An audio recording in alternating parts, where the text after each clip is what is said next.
Present అయితే మనం Ballari చౌరస్తాకు near by ఉన్న మధు రెస్టారెంట్ ఆపోజిట్స్ అయితే ఉన్నాము. ఈరోజు నేను కర్నూలు నుంచి చెన్నైకి అయితే ట్రావెల్ అయితే చేస్తున్నాను. సిజిఆర్ ట్రావెల్స్ వారి non AC sleeper come seater బస్సులో నేను యాక్చువల్గా ఏపీఎస్ఆర్టీసీ బస్సులో బుక్ చేయాలనుకున్నాను, కానీ హెవీ అయితే కాస్ట్ ఉంది. 870 రూపాయలు అయితే ఉంది super luxury bus ticket cost. నాకు సిజిఆర్ ట్రావెల్స్లో స్లీపర్ని బుక్ చేసుకుంటే నాకు 630 రూపాయలు అయితే పడింది. అందుకే నేను ఈ బస్ని అయితే చూజ్ అయితే చేసుకున్నాను. ఎగ్జాక్ట్లీ 7:10కి అయితే మన bus Madhu restaurant opposite side వచ్చైతే ఆగింది. అవుట్ సైడ్ పెయింటింగ్ కొంచెం డల్గా ఉన్నా, అంటే ఓల్డ్ టైప్ ఉన్న, లోపల ఇన్సైడ్ అయితే సీట్ కానీ బెడ్స్ కానీ చాలా బాగున్నాయి. సాకెట్ కూడా చాలా బాగా వర్క్ చేస్తుంది. ఎగ్జాక్ట్లీ 7:20కి మనము బళ్ళారి చౌరస్తా నుంచి అయితే బయలుదేరుతున్నాము. ప్రజెంట్ మనం near by APSRTC bus stand దగ్గరికి అయితే చేరుకుంటున్నాము.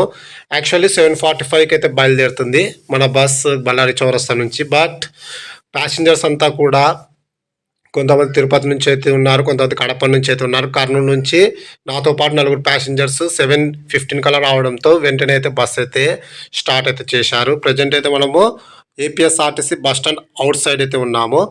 కర్నూలు నుంచి చెన్నైకి మనకు నియర్లీ 466 కిలోమీటర్స్ అయితే ఉంది. మీరు ఇక్కడ గమనించాల్సిన విషయం ఏమిటంటే, నేను ఈ సిజిఆర్ ట్రావెల్స్ని ఎందుకు చూజ్ చేసుకున్నానంటే, అన్ సీజన్ టైంలో నాకు 630 రూపాయలు మాత్రమే పడింది బస్ టికెట్ కాస్ట్. మీరు ఒకవేళ కర్నూలు నుంచి చెన్నై ట్రావెల్ చేసేటప్పుడు అభి బస్సులో మీరు టికెట్ బుక్ చేసుకోవాలనుకుంటే ఒకసారి ఈ సిజిఆర్ ట్రావెల్స్ వారి బస్సును ఒకసారి మీరు ఖచ్చితంగా చెక్ చేయండి టికెట్ కాస్ట్. మామూలుగా నేను లాస్ట్ టైం సమ్మర్లో అనుకుంటా ఈ బస్సు ఇన్ఫర్మేషన్ వీడియో అయితే చేశాను. అప్పుడు నాకు టికెట్ కాస్ట్ చూసుకుంటే నియర్లీ 1000 రూపాయలు అయితే పడింది. బెటరే 1000 రూపాయలు. ఇప్పుడు మన ఏపీఎస్ఆర్టీసీ బస్సులో ట్రావెల్ చేస్తే 900 రూపాయలు అయితే ఛార్జ్ అయితే పడుతున్నాయి. 870 రూపాయలు అనుకోండి, సర్వీస్ ఛార్జెస్ 30 రూపాయలు అనుకున్నా, నియర్లీ మనకు 900 రూపాయలు అయితే పడుతుంది. ఒక 100 రూపాయలు ఎక్కువ అవుతుంది అంతే. అంటే నాకు తెలిసి 1000 రూపాయల్లో మనము హ్యాపీగా పండుకొని అయితే ట్రావెల్ అయితే చేయొచ్చు. ఒకవేళ మీరు సీటర్లో, అంటే నేను నా పక్కన సీట్స్ చెక్ చేసుకున్నా కదా, seats also very comfort.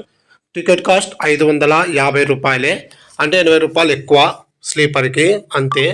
Present అయితే మనము ఎక్కడైతే ఆల్రెడీ సిటీ స్క్వేర్ మాల్ దాటి ప్రజెంట్ అయితే మనం మౌరియన్ నియర్ బై అయితే ఉన్నాము.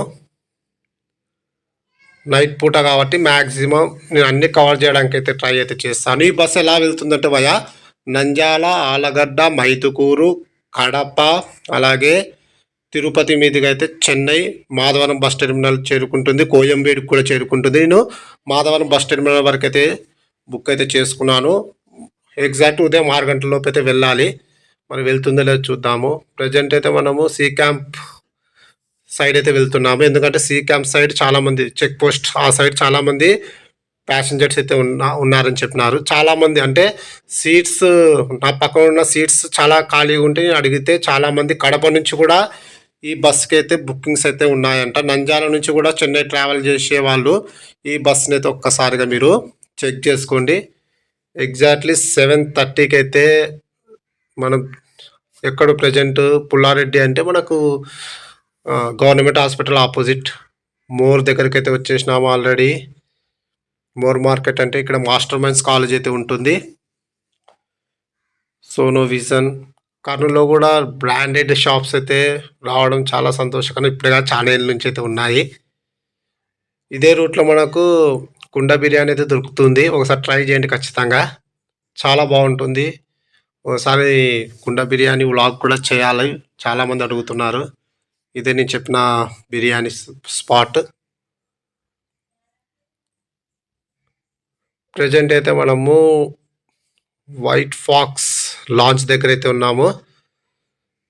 నియర్లీ మనం 7:30 నుంచి అయితే ఉన్నాము. పావుగంట పైన అయిపోయింది బస్ ఆగబట్టి. ఓకే, టోల్ గేట్ అయితే వచ్చేసింది. Let's start our journey. Hi viewers, this is Praveen, welcome back our YouTube channel.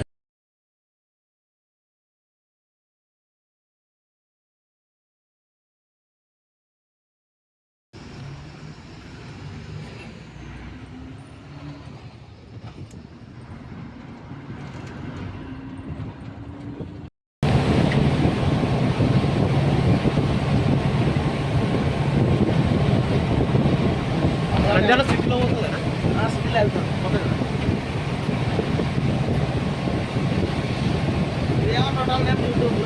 Praveen talks అనుకుంటా. ఎవడే కర్నూలు టు చెన్నై అనుకుంటే నాకు వస్తుంది. కర్నూలు టు చెన్నై వస్తుంది. ఇది వస్తుంది ఇంకొక సోమవారం మంగళవారం వస్తుంది మీ వీడియో. తీస్తా.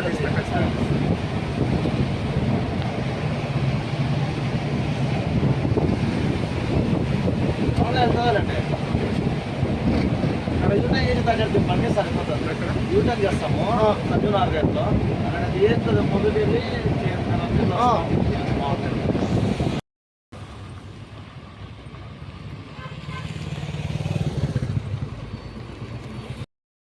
తొమ్మిది Nandyal.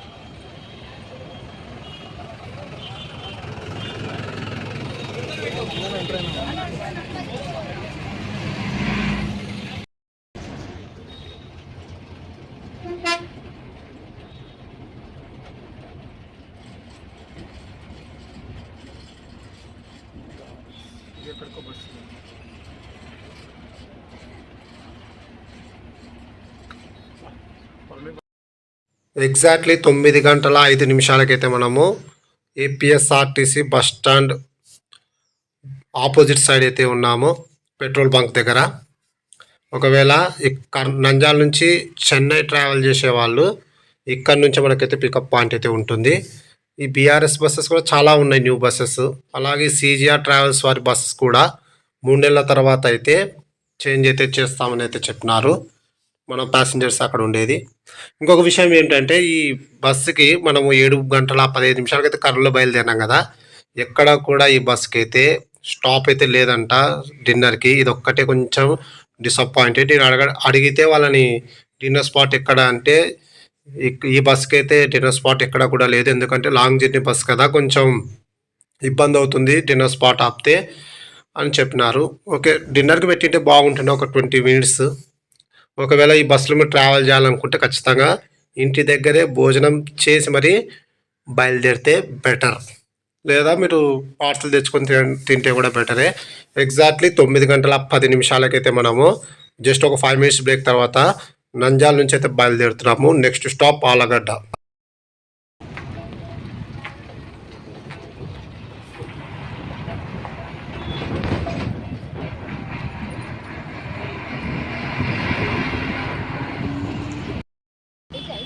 (9:55) Allagadda bus stand.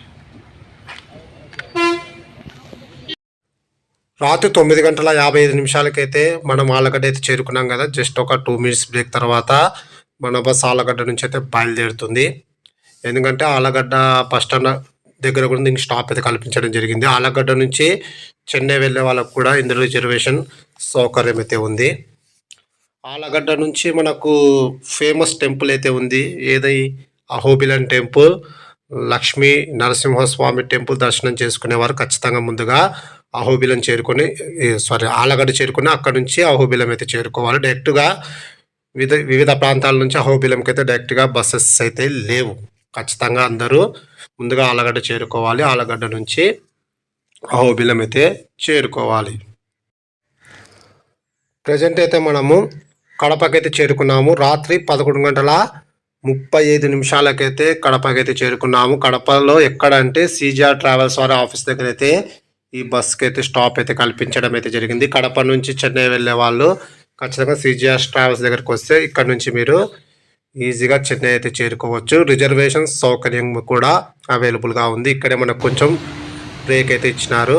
Exactly 5 minutes break తర్వాత అంటే 11:42 అయితే మనము కడప నుంచి అయితే బయలుదేరుతున్నాము. Next stop Tirupati. ఇంకా తిరుపతి నుంచి ఈ బస్సు అంటే ఇక్కడ నుంచి ఇంకా నాన్ స్టాప్గా అయితే బస్సు అయితే ట్రావెల్ అయితే చేస్తుంది. మధ్యలో తిరుపతిలో దిగే వాళ్ళు ఉన్నారు, వాళ్ళని దింపేసినాక డైరెక్ట్గా చెన్నై అయితే వెళ్ళిపోతుంది. వర్షం అయితే హెవీగా అయితే ఉంది. నంద్యాల నుంచి ఆలగడ్డ నుంచి వర్షం పడుతూనే ఉంది. రైనీ సీజన్లో ట్రావెల్ చేయడం ఒక డిసప్పాయింటెడ్. వర్షం అయితే చాలా ఎక్కువైతే ఉంది. మేబీ చెన్నైలో కూడా వర్షం అయితే ఎక్కువ ఉంది, తిరుపతిలో వర్షం. అసలు విజయవాడ అయితే టోటల్ మునిగిపోయింది. అసలు చాలా తలుచుకుంటే చాలా బాధాకరమైన విషయం ఇది. బట్ మనం ఏం చేస్తాం, ప్రకృతి వైపరీత్యాలకు ఖచ్చితంగా తలొంచాల్సిందే. ఎగ్జాక్ట్లీ ప్రజెంట్ అయితే మనం Tirupati new bus stand near by అయితే ఉన్నాము. ఎగ్జాక్ట్లీ అర్ధరాత్రి 2:35 మనము తిరుపతికి అయితే చేరుకున్నాము. ఈ ప్యాసింజర్ దింపేసి వెంటనే 2 మినిట్స్కి మన బస్ అనేది బయలుదేరుతుంది. ఈ బస్సు కొంచెం డిసప్పాయింటెడ్ ఏమంటే కనీసం టీ బ్రేక్ కూడా ఆపడం లేదు. నాన్ స్టాప్గా అయితే బస్సు అయితే ట్రావెల్ చేస్తుంది, కానీ కొంచెం మధ్య మధ్యలో బ్రేక్స్ కాపితే బాగుంటుందని నా ఉద్దేశం.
ఎగ్జాక్ట్లీ తెల్లవారుజామున 5:30 మనం చెన్నై మాధవరం బస్ స్టాండ్ మీద ఆపోజిట్ అయితే దిగాము.